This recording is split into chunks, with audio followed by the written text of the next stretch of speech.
Welcome. I'm Elise. And I'm Jess. And this is Spiritual Alchemy. Hi, Jess. Hey, Elise. How are we doing today? I'm doing really well. It's a beautiful day. Beautiful rainy day. Beautiful rainy day.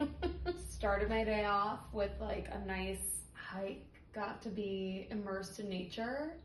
Hugged a tree.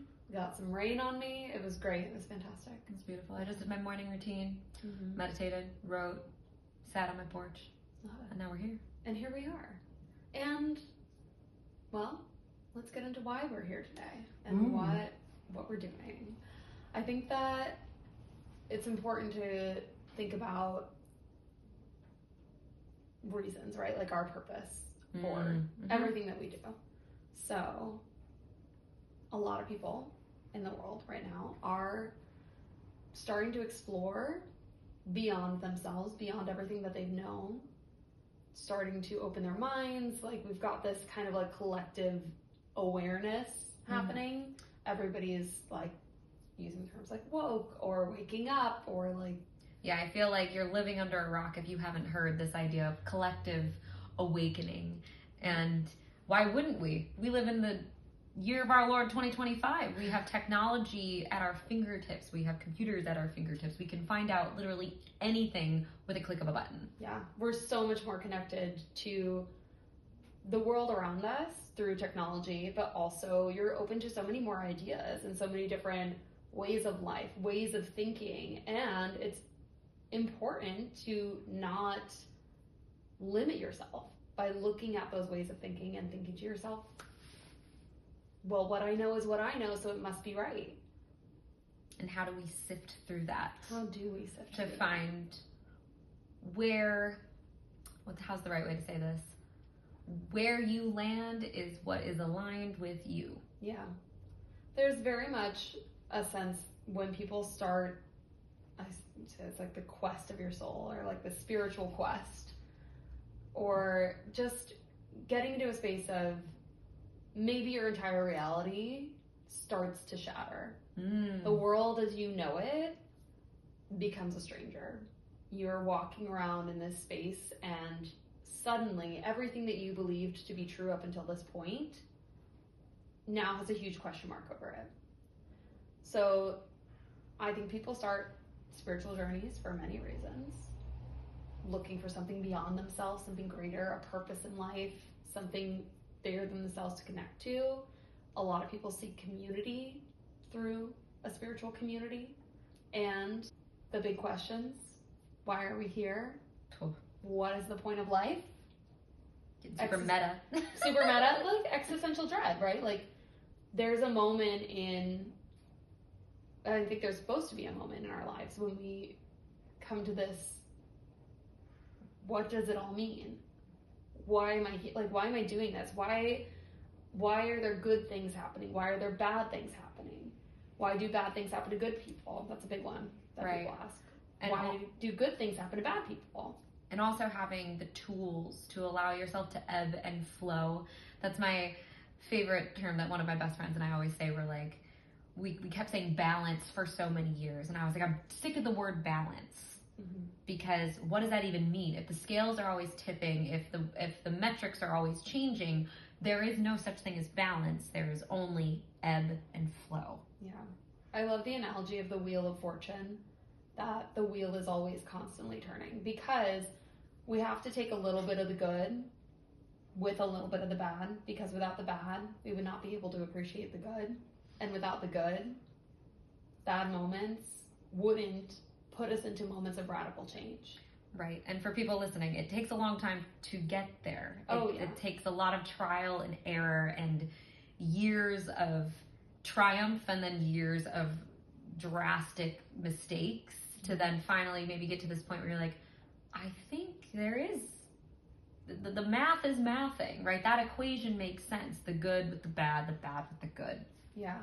I always use like muffins. Everybody loves the top of a muffin. Muffin tops are the best part of the muffin.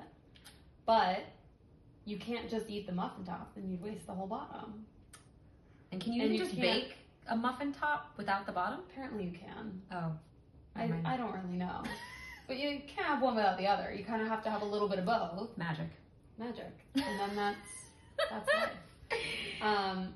So yeah, I think people begin this spiritual journey mostly with questions and in the search of answers, because they either want to confirm the beliefs that they have and reaffirm them, or they want to look for something more. They're seeking something more beyond themselves. Expand on their knowledge. Yeah. And So, we're just all here trying to figure it out.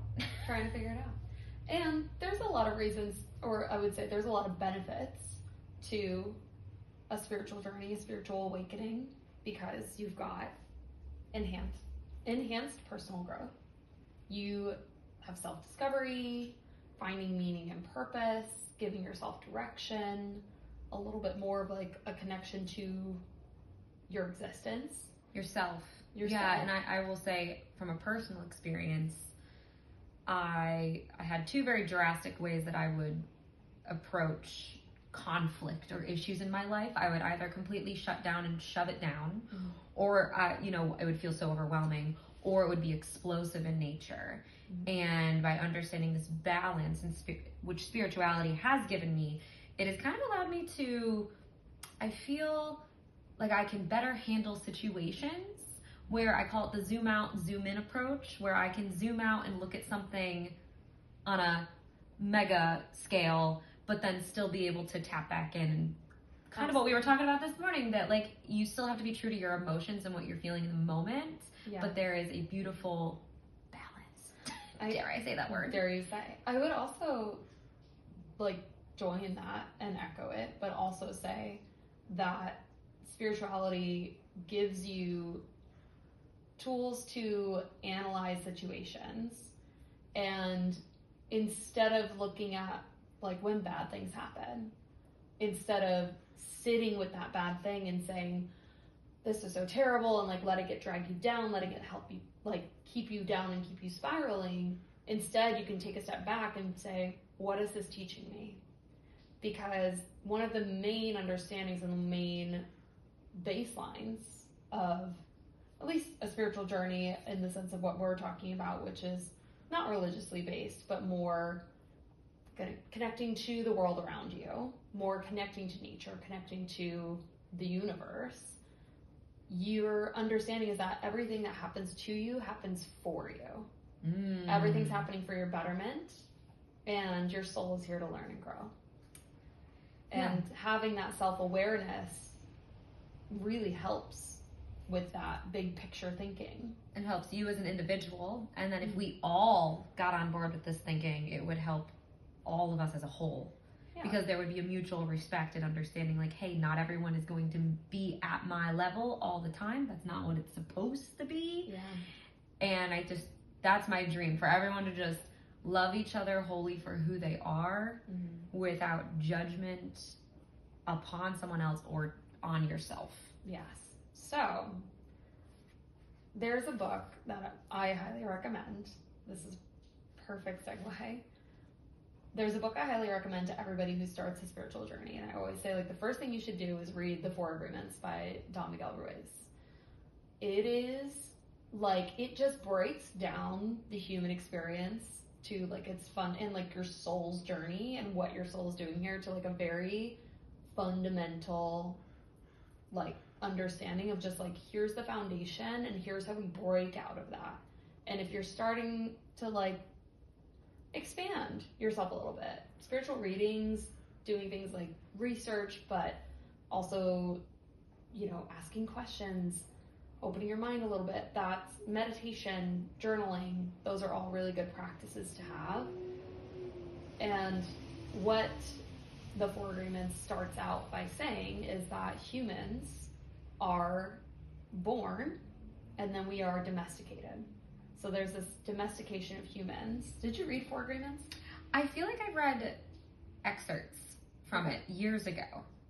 I was in like this very intense humanitarian course in college, and we had to read a lot. So I'm like, I think so, but I'm not sure.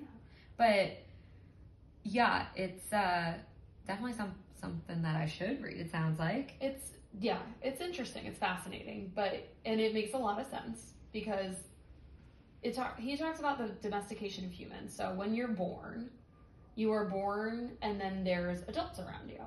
And the adults teach you about the world. Your nature versus your nurture. Nature versus nurture, but let's talk mostly about nurture. So in your nurture, your teachers at school, your parents, aunts, uncles, grandparents, siblings, adults, like older siblings. This is very specific to adults because your siblings who are closer in age to you are also products of the adults around them. So very specifically, the adults who have gone through their life journey, who have gotten to a certain point where they've gotten awareness on the world, they've had some life experience, and they have their worldview. So they know what they know, and they teach you what they know. So you know what they know. And as we start to age, and especially like we can kind of use the example of like, think about what the world was like when our parents were our age. They didn't have cell phones. They didn't have the internet.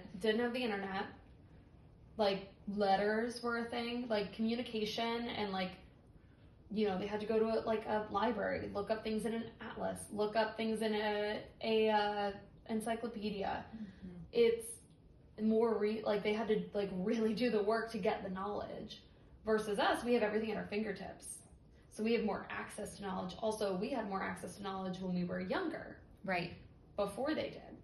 So that's why like generationally you see like kind of the youngins, the young kids, like they're always breaking the bounds of what the generation before them knew because they start to question things sooner because of the information that they're able to absorb. But I'm getting ahead of myself. But it's like breaking down society. It's just the whole spiritual journey is just detangling the webs or the threads that is your belief system, mm-hmm. but almost detangling it and being like, do I even want to keep this? So that's where we get into this again, like those 4 agreements. Like what he's explaining is that through life, from a little age, you're taught your morals, your moral compass, your judgment of good and bad is all based on what the adults around you tell you is good or bad. As you age, you start to get into this complex of needing reward when you do something good. Like you crave the reward when you do something good, and you fear the punishment when you do something wrong or bad. Getting a bad grade. Right. No, this getting is like doing really something resonating. That's not, I don't think I had this conversation with you. It was with someone recently where we were talking about growing up mm-hmm. in the early 2000s, mid 2000s. A lot of the parenting style, and this is just from my experience, other people, this may be different. From my experience, it always seemed like people, the adults in my life, were waiting for me to do something wrong. Mm-hmm. I always felt like I was walking on eggshells because I didn't want to mess up. I didn't want to be wrong. Yeah. But then when I think back to childhood and the innocence that childhood brings, how sad that I had to put up this shield and walk in fear almost. Because I never wanted to mess up. I never wanted to get a bad grade. I never wanted to skip school. I never wanted to miss curfew. I never wanted to get in trouble for talking back. And I was conditioned to like always fear that I was about to mess up, which in turn has really messed me up in my 20s. But we'll get there later. So, no, this is exactly what Ruiz talks about in this part of the book where he talks about domestication. He explains domestication teaches us how to judge ourselves and others. So, the inner voice rules over everything we do, see, and experience, and the opposite. Everything we don't see, everything we don't experience, we judge it. Because we either don't know about it, or we're taught, that's bad. Don't accept that. Mm-hmm. Judge that. So, this judgment then turns into guilt when we do something we define as bad, or the adults around us define as bad, and we make a mistake, we become our judge, jury, and executioner. So you judge yourself for your mistake. You deem that I deserve to be punished. And this becomes internal, right? So this is an internal feeling that you possess that then turns into things like envy, jealousy, hate, fear, anger. Low vibrational. I was like, it's on the tip of your low tongue. vibrational energy. Low vibrational energy. Now, when we talk about vibrations, because we'll definitely talk about vibrations, the vibes, if you will. Nobody says that anymore, apparently. What? It's not the vibes.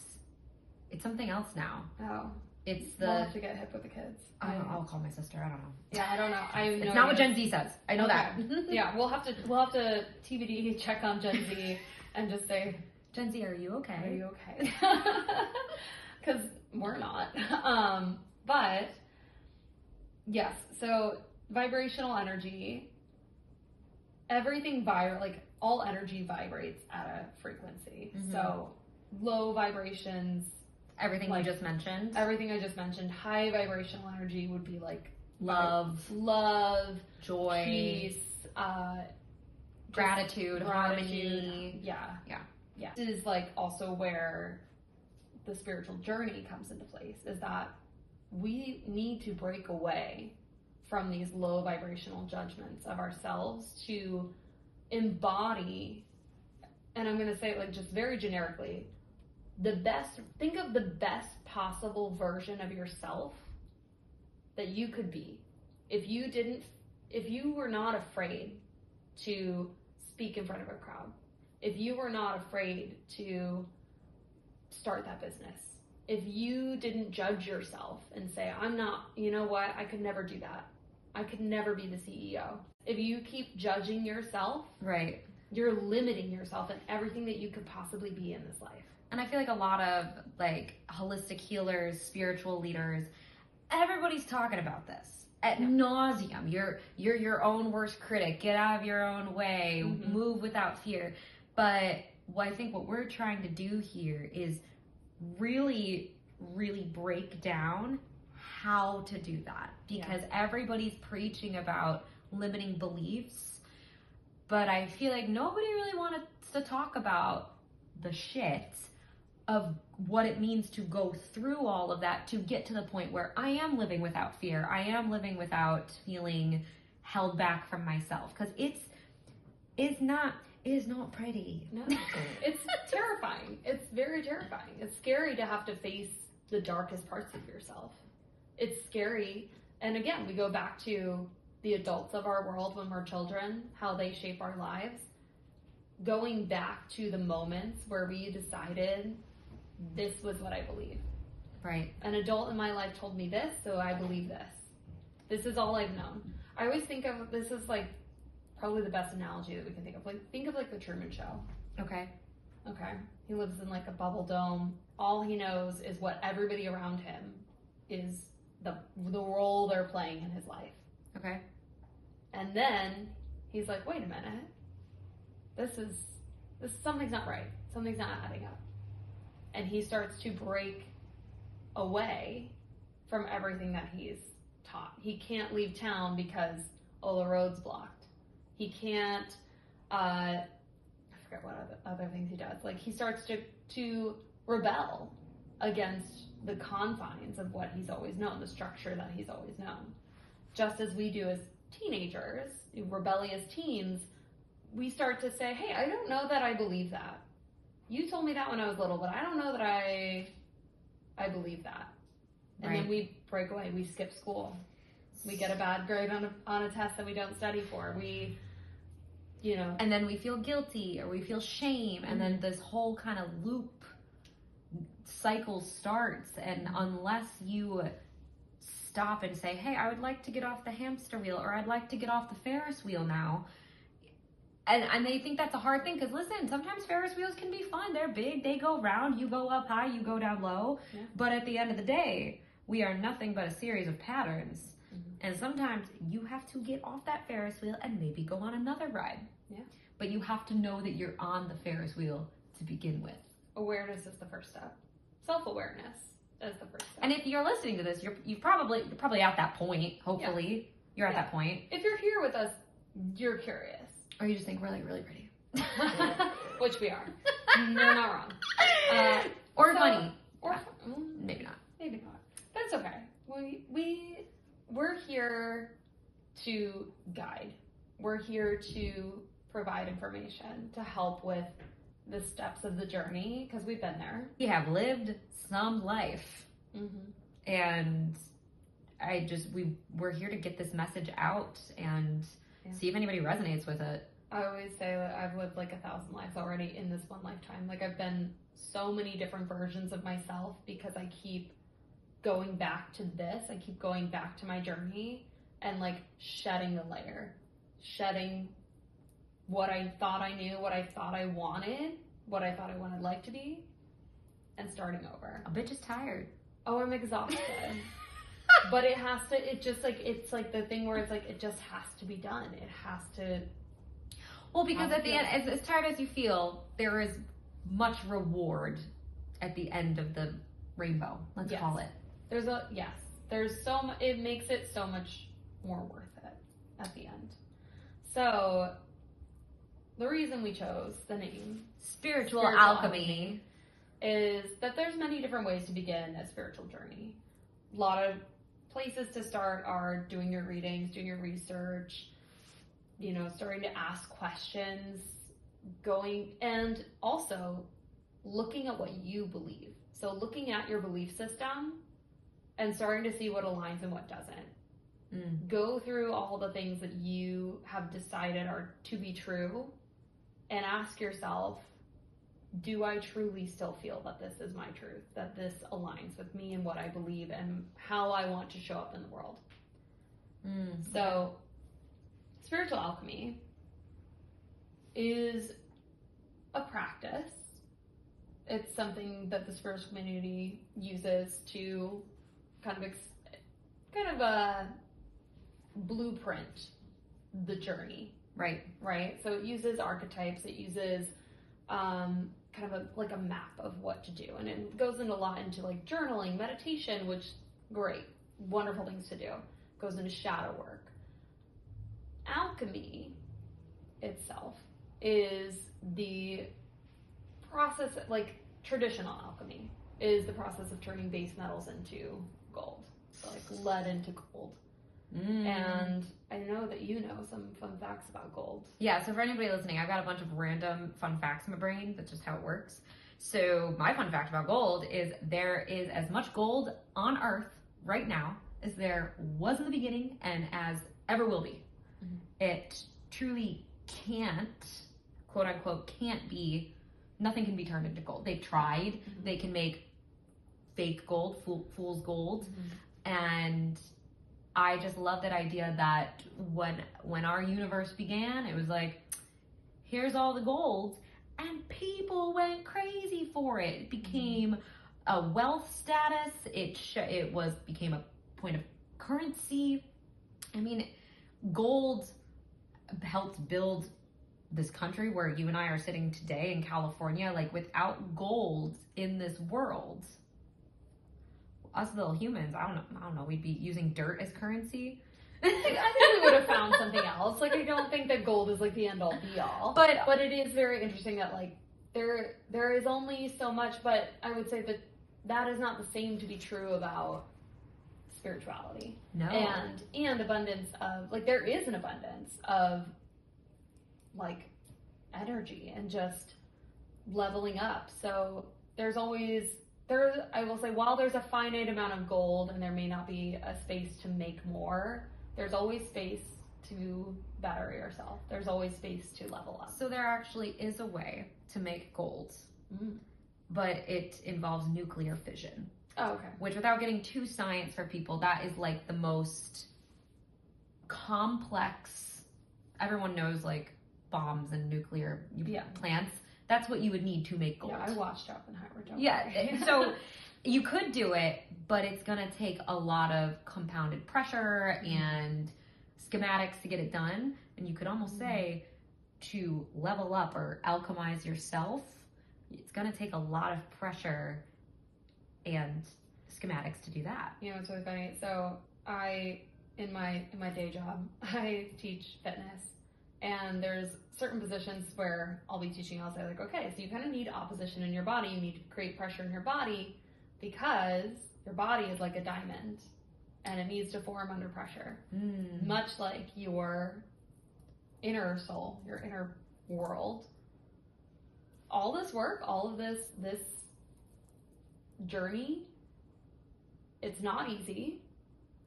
You very much have to confront some dark spaces within yourself and put yourself under a lot of pressure. And what forms under pressure? Diamonds. You know, Rihanna really knew what she was talking about. Diamonds are a girl's best friend. That was not Rihanna. But Rihanna said shine bright like a diamond. Yep, that was her. So, yes, shine bright like a diamond. But I think also, like, my favorite spiritual journey quote, and something that I resonated with, I started my spiritual journey when I was 16. Mm-hmm. And started questioning just the beliefs around me, the belief systems that I grew up with. I was like, I don't agree with any of this, and I started looking elsewhere, and I got really fascinated with Buddhism and yogi culture, and was like big yogi at 16. And my first tattoo is a lotus flower behind my ear because I saw this quote, or like there's a quote about lotus flowers, that they have to grow through the dark, through muck, through pond scum, through all this gross shit to eventually get to the surface. But whenever they bloom, they will be beautiful and they will always see the sun. I did not know this about lotus flowers. I was in a dark place. But like, I was like, I'm in the muck and the pond scum right now, but I will see the sun. I will be a flower. I will be a flower. It's like, no matter how dark things get, you will always see the sun. There will always be an end to it. It's going to get dark and it's going to get yucky for a while, and it's not going to feel great. Right. Because nothing that's worth it is ever easy. I had a shrink. I'm very big on mental health for people listening. I've been going to therapy for 12 years. I had a shrink tell me once, she asked me, don't you think you're close to your butterfly era? And I said, listen up, shrink. I'm still a hungry caterpillar. I'm not even in my cocoon yet. Just acknowledging I'm going to be a butterfly. I just need to eat some more stuff, get comfy, and cocoon up. Wrap myself up. And like, the terrifying thing about caterpillars is that they completely liquefy before they turn into did you not know this? It's disgusting. Caterpillars basically turn into goo, and then they turn into a butterfly. It is the most wild. So to become a spiritual wizard, I need to become goo. Yeah. Perfect. You gotta become fluid. I was in therapy yesterday. I literally talked about this yesterday, where I'm sure modern terminology, people will know the term ego death. Mm. And I think there's a misconception that people think your ego just dies once. I think the true reckoning is realizing your ego will die over and over and over again. So yes, you are butterfly, but then you also come back to caterpillar, caterpillar in the, what is it called? Chrysalis? I was close. Yeah. I feel like the analogy of a snake shedding its skin. Ooh. Because you have to shed, and then you just leave it behind. Like, it doesn't come with you. You've got this new version of yourself. I'm constantly just taking, like, the next step. Like, you never stop finessing, you never stop learning. And every time I think I've learned all my lessons, another one will pop up, or it'll be like, hey, you thought you wanted this? Like, I mean, the perfect example is like this last year, I quite literally, I had manifested my dream job, or what I thought was my dream job. I like changed my entire life. I let go of so much stuff. I like did a lot of internal like journeys. I started facing some traumas from childhood. I started like setting boundaries with people was a big lesson for me. And I was doing all this stuff, and I was like, yeah, go, go, go. Everything's great. And then I hit a wall, a real hard wall. And I had to literally take the table that I thought was everything I wanted and be like, okay, back to square one. What do I want? Your spiritual awakening allowed you to not lock into one belief system, but allowed you to continuously question your reality and the way that you perceive your reality, because it's the only way to level up, grow and level up. Absolutely. I would also argue and say the reason it gets faster, what happens when you're learning an instrument, my musician? You have to do what? You gotta practice. So with consistently, because I teach piano and these people be coming in. I'm like, did you practice? And they're like, no. And I'm like, well, then this lesson is going to be a practice session. It's not going to be leveling up from last week. You didn't practice. Yeah. So you saw me last week and now you're back to me the following week at the same level. And then I have those other students who come in and they've practiced like every single day. Yeah. And I'm like, whoa, you can play this now? Okay, let's go. So I'm gonna expand on this. Oh gosh. Because there's a reason we call it the spiritual journey, a practice, meditation, journaling, working with crystals, doing your research, like listening to different podcasts or listening to, like, I sometimes will just go on YouTube and like listen to people talk about like a history or like a science thing that has to do with spirituality, because I'm like, I would like to know more on this. Watching those things, absorbing the information. Your practice is like your rituals that help you shed.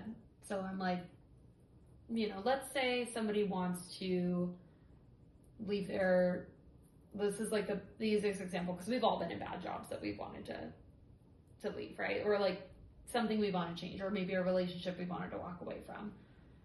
You start by saying, okay, what are the steps? What do I need to do? Every single day, you sit down, you send out resumes, or you sit down and you think about like, okay, let me reflect on this relationship. Let me see what's working, what's not. Maybe I can just being self-aware. Of what it is, yeah. So I'll wrap this up by saying like your practice is something that you have to do every day. So it's the meditation of it, the journaling of it all. It's the reflection, like daily reflection, I would say, is the practice.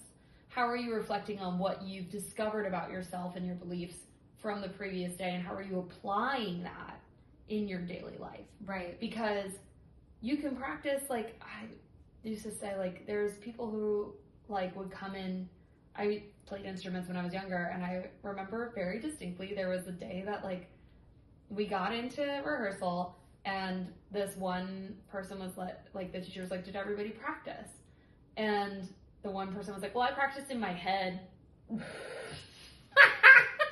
it's like, okay, but did you pick up the instrument? Did you play it? Did you did you actually apply? Did you not just play it in your head? And guess what? They didn't do very well in that rehearsal. But you make a good point for the people who are like, yeah, I'm at peace with myself. Yeah, or like, yeah, I'm journaling, yeah, I'm meditating. Are you applying your reflections from your meditations? Well, and I think that's where community comes in. And what I would really encourage everybody, along with these questionings and this awakening, to talk about it. Find your people. I mean, even if you're in a remote somewhere, we have the internet, we have email, we have social medias. Like, get in there, find your community, have those conversations, because then you are alchemizing it. Then you are really working through it and not just doing your rituals solo. Spiritual alchemy is the practice of transforming the soul into a higher state of being. And that is what we hope to do here. That's all we want to do. Help you let's level up. Ascend and transcend into a higher state of consciousness. Get on that next Ferris wheel. So, if you're ready to start expanding your mind, your worldview, connect with nature, connect with the world around you, welcome. Welcome in. Welcome in. So, one thing that we would love to do with listeners as we go week through week is provide a little journal prompt or a meditation prompt for everyone to reflect on through the week. And Elise, what was our prompt for the week? Journal prompts for this week. Reflect on your current belief system. List them, bullet point them if you can. See which ones are still resonating with you. You can see which ones you may want to let go of.